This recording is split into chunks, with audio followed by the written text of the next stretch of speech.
In diesem Video überlegen wir uns einmal, ob du besser saisonbedingte Produkte oder Evergreens designen solltest.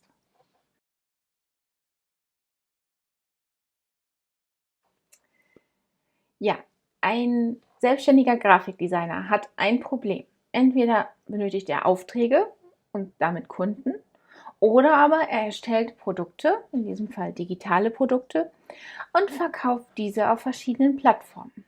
Wenn du dich für die zweite Version entschieden hast, wenn du gerne digitale Produkte verkaufen möchtest, so wie ich das auch mache, dann solltest du wissen, was du designen solltest. Nämlich einfach mal wild drauf loszudesignen, bringt hier leider so gar nichts. Ne? Und es stellen sich zwei Fragen. Solltest du nur Sachen designen, die für die verschiedenen Saisons interessant sind, also sprich für Frühling, Sommer, Herbst und Winter, für Weihnachten oder Halloween oder Muttertag, Vatertag, Geburtstage?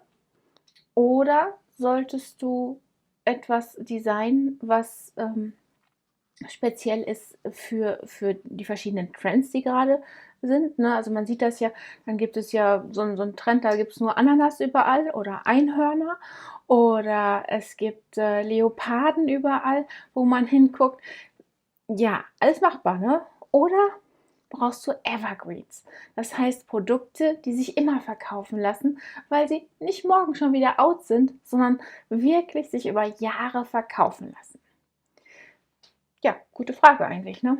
Zum allererst muss ich sagen, du solltest beides machen. Das ist schon mal ganz wichtig. Ne? Schön ist, wenn man saisonspezifische Produkte hat und den Trends mitmacht und somit mehr Aufmerksamkeit bekommt. Zum anderen aber auch Evergreens hat. Das heißt, wenn du mal keine Zeit, Lust oder Möglichkeit hast zu arbeiten, man kann ja auch mal krank sein, ne? Dann ist es natürlich eine gute Idee, wenn du Produkte hast, die immer noch gültig sind, die immer noch gefragt sind. Ne? Und das können ganz unterschiedliche sein. Wogegen die Trendprodukte sehr davon abhängig sind, welches Motiv du wählst auf der einen Seite und auch welche Farben du wählst. Wir schauen uns jetzt einmal auf dem Rechner an, was es da so im Internet gibt und auf den einschlägigen Seiten gibt. Und dann zeige ich dir auch noch ein Beispiel von einer Dame, die das genauso macht. Wir befinden uns jetzt einmal auf Creative Market. Creative Market ist die Seite, auf der du anstreben solltest zu verkaufen. Da kommt nicht jeder rein und du kannst auch nicht mit nur 2 Produkten anfangen. Die möchten schon ein Portfolio sehen, dass du so einige Produkte hast, die du bei denen einstellen und verkaufen kannst. Und da ist es natürlich dann auch, ja, die wollen verkaufen. Da ist dann der Knackpunkt. Ne? Du musst natürlich eine Palette an Produkten haben, wo du dir auch wirklich verkaufen kannst. Um dich da zu informieren, gibt es mehrere Möglichkeiten, wie immer im Leben. Ne? In dem Fall bin ich hier einmal auf Creative Market auf dem Blog. Ich kriege nämlich immer die Newsletter zugeschickt und unter anderem war jetzt mal Design Trend Report Summer 2021 und dann gibt es hier auch noch hier The Color of the Season Sun-Baked Mint, ne? Sonnengebackenes Minze, ne? Hört sich doch echt mal gut an, ne? Also ich mache das mal auf. Also Mint ist die Farbe der Saison. Und jetzt stellen die hier einfach einmal alles vor, was man da so machen kann. Ne? Also hier verschiedene Paper, Mockups für Social Media, verschiedene Templates. Hier hast du die Farbe dieses Sun-Baked Mint. Hier hast du auch gleich den Hexcode. Das ist nämlich sehr nett. Ne? Da kann man das direkt mal im Rechner selber eingeben, weil das ist ja genau die Sache. Ne? Hier am Computer mag das anders aussehen als an deinem Computer. Und deswegen ist es ganz gut, den Hexcode zu kennen. Dann haben wir hier verschiedene Farbpaletten, die hier zusammengestellt haben, die eben mit diesem Sun-Baked Mint gehen. Ne? Also hier ist noch so ein Pfirsich dabei und ein etwas orangener Ton und ein etwas hellrosa Ton. Oder hier diese Palette sieht auch sehr schön aus. Du kannst dir das hier sogar runterladen.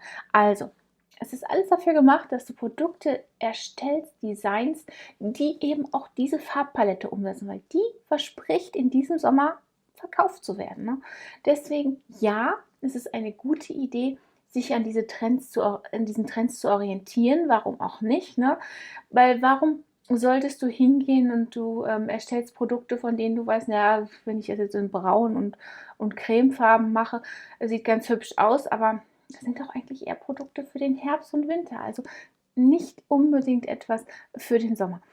Daher immer gucken, welche Trends gibt es jetzt gerade, ne? Und das wäre jetzt eins, was du auch immer machen kannst. Ich gehe jetzt mal hier auf eine Seite von Anthropology. Das ist eine ganz bekannte Seite, also ein ganz bekannter Laden in Amerika. Da gibt es ganz, ganz viele verschiedene Produkte.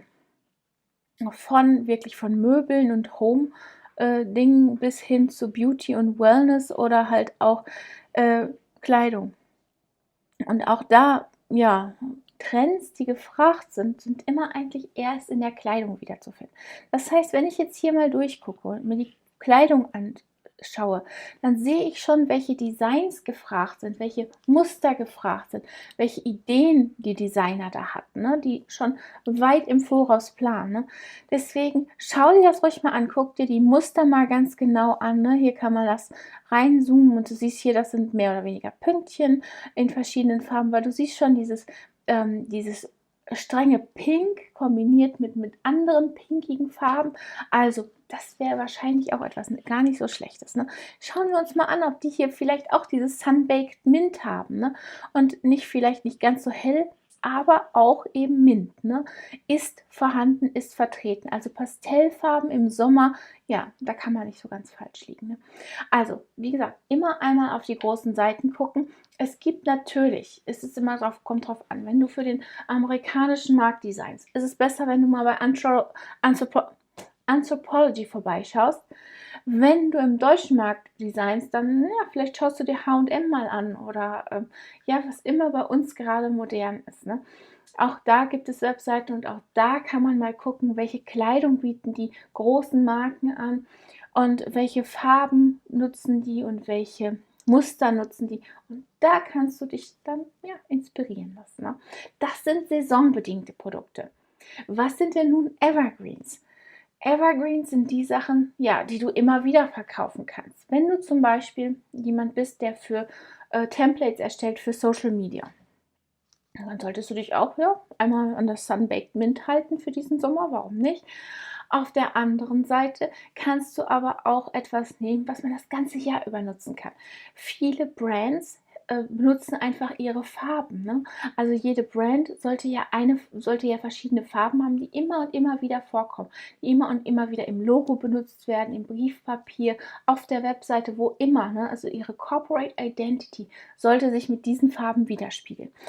Und die solltest du natürlich auch nutzen. Ja, also wenn du jetzt Social Media Templates erstellst und du machst die jetzt in Creme und Beige oder in Braun und Beige, um mal bei dem Beispiel zu bleiben, ist das keine schlechte Sache, weil das ist so ein bisschen Evergreen. Ne?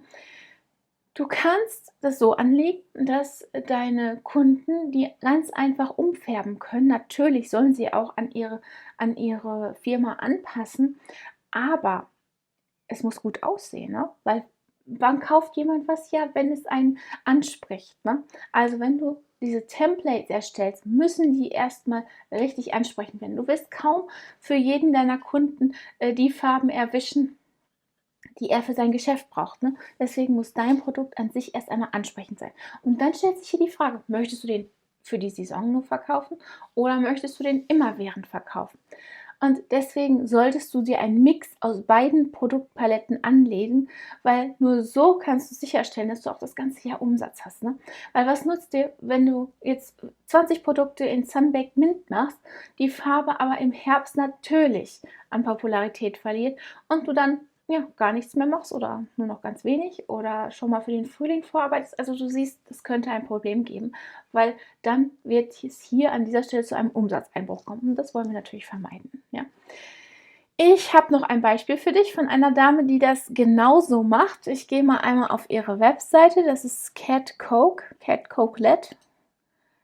Und ich gehe mal erst auf ihr Instagram-Profil und du siehst schon, das ist sehr farbenfreudig und sehr ja, gemalt einfach. Ne? Und diese Sachen sind sehr, sehr beliebt. Ne?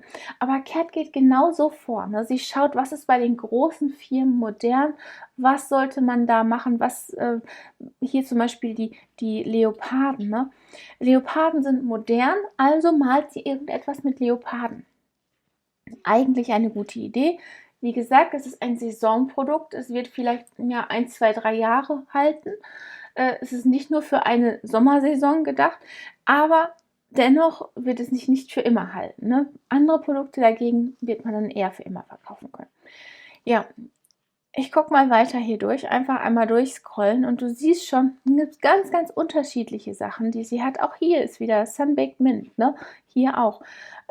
Ist eben das, was jetzt modern ist. Und ja, natürlich greift man das als Designer auch auf. Warum ich dir das zeige? Cat hat einen Shop auf Society6 und den kannst du dir auch ganz einfach anlegen. Und da brauchst du auch keine Aufnahmeprüfung für machen, sondern du kannst dich da einfach anmelden und kannst dort deine Designs hochladen. Und auch da geht es aber nur darum, was wird verkauft. Ne? Und wenn ich jetzt einmal hier durch ihren Shop scrolle, dann siehst du schon, offensichtlich wird das mit dieses Design mit den verschiedenen Flaschen verkauft. Jo, vielleicht magst du so etwas auch erstellen. Ne? Oder du machst Sonnenblumen oder hier einfach Muster. Ja? Ganz unterschiedliche Sachen wieder und auf ganz unterschiedlichen Produkten. Also wir haben hier einmal Kaffeetassen, wir haben Kissen, wir haben T-Shirts, wir haben Pullis, wir haben Rucksäcke. Also du siehst eine große Produktpalette. Und das Schöne ist, du musst dich da um nichts kümmern. Du lädst dein Design hoch, die verkaufen das für dich und du bekommst deinen Anteil für das Design. Das heißt, wenn etwas 20 Euro kostet, dann bekommst du vielleicht nur in Anführungsstrichen 2 Euro, aber du gehst mit dem guten Gefühl, dass du dich nicht mehr darum kümmern musst. Die nutzen dein Design und die vermarkten dein Design auf verschiedensten Produkten. Ne? Und das ist sehr, sehr praktisch. Deswegen ein Tipp, wenn du gerade loslegst, wenn du gerade angefangen hast, vielleicht digitale Sachen zu erstellen, ja, warum nicht da mal einen Shop anlegen oder sich da mal ein bisschen genauer einzulesen.